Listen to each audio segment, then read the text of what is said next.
Somos el grupo número 4. Estamos en la materia hermenéutica y exégesis. En el video de la evaluación del primer parcial, nosotros somos Acosta David, Arias Jean-Pierre, Rivera Byron, Sincha Alejandro y Veloz Jorge. A continuación vamos a comenzar con la exposición de los temas encargados. Introducción. La interpretación bíblica es un proceso complejo que requiere el uso de métodos y herramientas adecuadas para comprender el significado original de los textos sagrados. Dos enfoques prominentes en este campo son el método histórico crítico y el método necesidad de contextualizar las escrituras dentro de su entorno histórico, lingüístico y cultural para una interpretación más precisa y significativa. La importancia de estos métodos radica en su capacidad para proporcionar un marco de interpretar textos antiguos en un contexto contemporáneo. Al comprender los principios y las herramientas de cada método, los intérpretes pueden profundizar en la comprensión de las escrituras y su relevancia para la vida moderna. El propósito de este análisis comprensivo es explorar los fundamentos, la aplicación práctica y las fortalezas y limitaciones de cada método, así como identificar similitudes y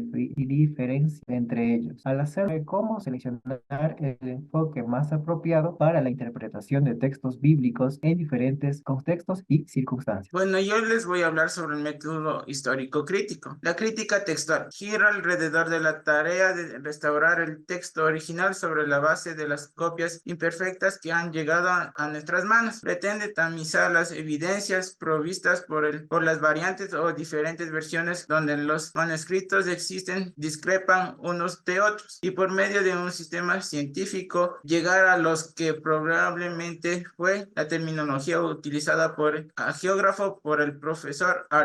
La crítica de fuentes. El concepto de fuentes que se maneja en este apartado se refiere a los materiales de trabajo con los cuales el crítico textual realizará su tarea. Es menester apuntar que los materiales del trabajo del Antiguo Testamento son diferentes a los nuevos del Nuevo Testamento, razón por la cual se abordará por separado. La crítica de formas. La crítica de formas constituye un paso más allá de la crítica literaria. Su propósito es reconstruir la tradición oral detrás de los evangelios o de los demás libros de la Biblia, especialmente de aquellos que se prestan para ello. Así que mientras que la crítica literaria estudia el desarrollo de las fuentes, la crítica de formas se centra en las reconstrucciones de la historia de los dichos o unidades en una forma preescrita, lo que se supone, como señala Armedin, tres aspectos fundamentales. El uno, cada documento está escrito, está precedido por algún estado oral del desarrollo. Dos, alguno puede ser aprendido del estado o estados a través de un estudio análogo de formas literarias. Tres, la historia de un estado preliterario arroja luz al producto literario acabado. La crítica de redacción. La crítica de redacción está muy relacionada con crítica de formas, aunque ambas ramas de la crítica bíblica se mueven en direcciones opuestas. La primera intenta poner las formas juntas en el sentido de que muestren como un autor, el redactor, ha dado la forma final a los materiales. En cambio, el crítico de formas las separa para su estudio. En definición, Richard Soulen sostiene que la crítica de redacción es el método de la crítica bíblica que busca dejar desnudas las perspectivas teológicas de un escrito bíblico, analizando su redacción y técnicas de composición e interpretación empleadas por él en forma de estructuras, la tradición oral y escrita disponible. Ejemplo práctico de un trabajo de crítica bíblica, la pericopa de la mujer adúltera. Este ejemplo se encuentra de mejor manera para poderlo realizar en el libro de investigación y análisis bíblico, en la página 174, si lo quieren ver de mejor manera. Hemos escogido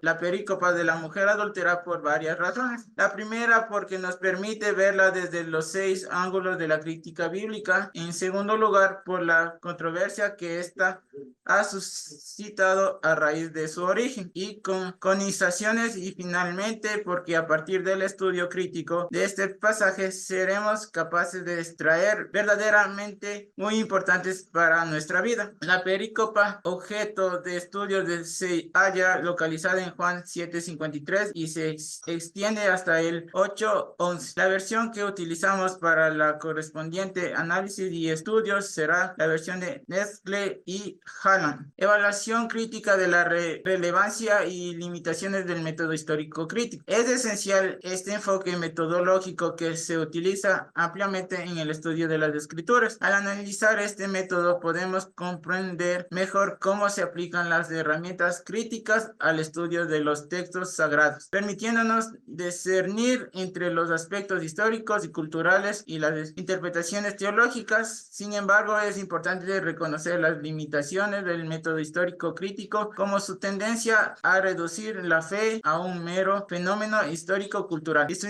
incapacidad para abordar completamente las dimensiones espirituales de los textos religiosos. Los estudiantes de la teología deben ser conscientes de esas limitaciones mientras emplean este enfoque para profundizar en su comprensión de las escrituras y su contexto. Con el método gramático histórico, otro método para el cual nosotros podemos emplear para la interpretación de las Sagradas Escrituras, podemos darnos cuenta que, así como su palabra lo dice, busca el contexto acerca de palabras, acerca de historia, en donde podemos analizar mucho y a profundidad un texto. Dice, como su mismo título indica, tiene por objeto hallar el significado de un texto sobre la base de lo que sus palabras expresan en su sentido llano y simple a la luz del contexto histórico en que fueron escritas. La interpretación se efectúa de acuerdo con las reglas semánticas y gramaticales comunes a la exégesis de cualquier texto literario, en el marco de la citación del autor y de los lectores en su tiempo. Es que se caracteriza por dos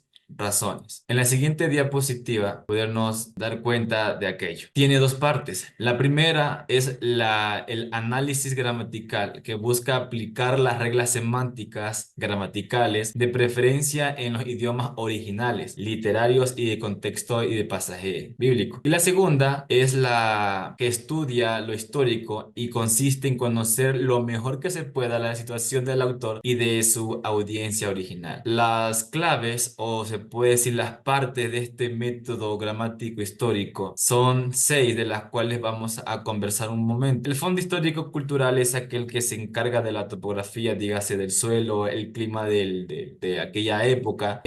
Podemos ver la tipografía también de las diferentes llanuras, la aptitud agrícola. Todo ese fondo histórico cultural es lo que nosotros investigamos cuando vamos a hacer una interpretación. La segunda es el análisis léxico-sintáctico, en el cual buscamos datos geográficos, buscamos época o algún momento histórico, buscamos también las circunstancias generales, qué era lo que estaba suscitando, quiénes eran los que estaban gobernando, cuáles eran las leyes que estaban en ese momento en pie, y también vamos a ver las circunstancias especiales a considerar. En este caso, cuál fue la razón del autor, cuál es el propósito del destinatario, es decir, yo como autor, cuál fue mi propósito y cuál es la intención de que alguien recibiera lo que yo estoy escribiendo. El tercero es la interpretación teológica. Aquí nosotros buscamos la teológica bíblica y la teológica sistemática, en el cual la bíblica es el proceso de revelación que Dios ha dado y ha hecho a Él mismo mediante sus sagradas escrituras. Y la sistemática es establecer la interpretación no solo de datos, sino también de los diferentes doctrinas entre sí en un sistema coherente. Hay que también darnos cuenta que dentro del análisis léxico-sintáctico tenemos que procurar el estudio adecuado y también el estudio gramatical, es decir, buscar el orden, buscar las preposiciones, los análisis y modismos. En el cuarto lugar tenemos los análisis literarios, que como nosotros ya lo hemos aprendido en escuela, colegio, son los géneros literarios. ¿Qué género es el que nosotros estamos interpretando y cuáles son los recursos estilísticos que están dentro de ese género literario. Y un quinto paso para este método es acerca de la comparación con datos interpretados, es decir, vamos a comparar unos con otros. Y así también tenemos una sexta parte que es la aplicación. Después que yo ya he buscado, he analizado, he interpretado, yo ahora voy a trasladar ese mensaje de hace muchos años atrás al tiempo actual para un mensaje y aplicarlo así a la vida de las personas que lo están leyendo y las personas que lo están escuchando. A partir de esto, nosotros realizamos la comparación de el método histórico crítico y el método gramático histórico. El método histórico crítico es aquel que conoce, entiende el posible pasado con exactitud, descubre el significado literal del texto, define y delimita el tema de estudio, encuentra los patrones para definir el sentido del texto y demuestra que la Biblia no es como cualquier libro. Es decir, recaba la historia para darnos una posible verdad exacta. Al contrario del método gramático histórico, es aquel que analiza la lingüística para estudiar el pasado, descubre lo que el autor quiso expresar, estudia la evolución de la lengua en general, es más usada para la traducción, para dar sentido gramatical al texto y define la motivación de la escritura de los textos. Es decir, el método gramático histórico más se basa en la lingüística, la sintaxis, la composición escrita de los textos investigados, mientras que el método histórico se basa más en aquellos indicios para recabar la historia y así realizar un análisis a fondo de lo que nos quiere decir aquellos textos investigados. Desde la perspectiva personal podemos definir que al conocer, por ejemplo, el pasado con exactitud, la interpretación de la forma literaria, y esto define pues, o nos delimita el tema de estudio que nos muestra la Biblia con respecto a otros libros. En cuanto al gramático histórico, este método pues analiza la lingüística y desde esa perspectiva el autor va a estudiar la evolución lingüística y va a usar la traducción para dar mejor sentido gramatical y después le va a dar una definición de la motivación de las escrituras. En este caso podemos decir que el método histórico y el crítico y el gramático histórico tienen enfoques fundamentales utilizando el estudio académico de las Sagradas Escrituras. Sin embargo, pues mientras el método histórico crítico se enfoca en el análisis bíblico, contexto histórico-cultural, el método gramático histórico se centra más en análisis lingüístico y gramatical de los textos en el idioma original. Ambos enfoques tienen sus propias fortalezas, limitaciones y a menudo se complementan entre sí en el estudio académico de la Biblia. En conclusión, el análisis comparativo entre el método histórico crítico y el método gramático histórico revela que ambos enfoques son valiosos y complementarios en el estudio de las escrituras. Si bien el método histórico crítico destaca la importancia de la crítica textual y la reconstrucción histórica, el método gramático histórico prioriza el análisis lingüístico y gramatical para comprender el significado original del texto. Es evidente que la elección del método apropiado depende del contexto, los objetivos del estudio y las preguntas específicas que se buscan responder. Ningún método es completamente exhaustivo por sí solo, pero juntos ofrecen una aproximación más completa y equilibrada a la interpretación bíblica. Por lo tanto, es importante que los intérpretes de las escrituras estén familiarizados con ambos enfoques y sean capaces de aplicarlos de manera crítica y reflexiva según las necesidades del estudio. Al hacerlo, podemos enriquecer nuestra comprensión de las escrituras y su relevancia para nuestra fe, práctica espiritual y vida cotidiana.